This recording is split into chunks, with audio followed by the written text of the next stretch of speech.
Hi everyone, let's add IDM extension to Google Chrome or Internet Download Manager extension to Google Chrome. Just search for IDM extension not showing in Chrome. Enter. Click this link. From here, you see a link. Just click this link. I put this link in the description of the video. To check whether it's fake or not, you see this link has over 20 million users. It means it's not fake.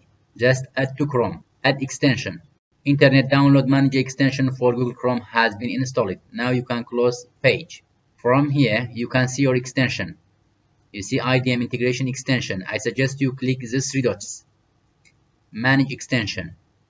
Turn on this one and turn on this one also.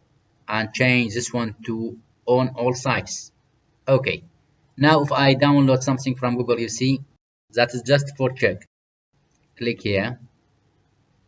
Okay, you see Internet Download Manager pop-ups and shows the download. If you found this video helpful, like it, leave a comment and subscribe. Have a nice day.